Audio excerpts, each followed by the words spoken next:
വടകരയിൽ യുവാവ് ഓട്ടോറിക്ഷയിൽ മരിച്ച നിലയിൽ കണ്ണൂർ സ്വദേശി ഷാരിഫ് നിസിയാണ് മരിച്ചത്. ഓട്ടോ ഡ്രൈവറായ ഇയാളെ ഇന്നലെ മുതൽ കാണാനില്ലായിരുന്നു. വിവരങ്ങളുമായി ദിസ്ന സുരേഷ് ചേരുന്നുണ്ട്. ദിസ്ന, എന്തായിരുന്നു സംഭവം? മറ്റു വിവരങ്ങൾ കൂടി.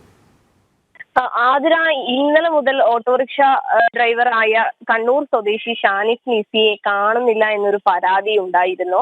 ഈ പരാതിയിൽ പോലീസ് നടത്തിയ അന്വേഷണത്തിലാണ് ഇയാളെ ഇപ്പോൾ ഓട്ടോറിക്ഷയിൽ മരിച്ച നിലയിൽ കണ്ടെത്തിയിരിക്കുന്നത്. ഇതിൽ പ്രധാനമായും എടുത്തു പറയേണ്ടത്, കഴിഞ്ഞ ദിവസം കാണാതായ ഇയാളെ പറ്റി പോലീസ് നടത്തിയ അന്വേഷണത്തിലാണ് ഇപ്പോൾ മരിച്ച നിലയിൽ യുവാവിനെ കണ്ടെത്തിയിരിക്കുന്നത്. വടകരയിലാണ് ഇയാളെ കണ്ടെത്തിയിരിക്കുന്നത്.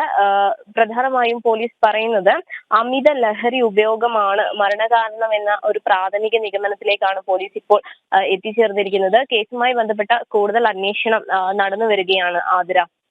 ശരി.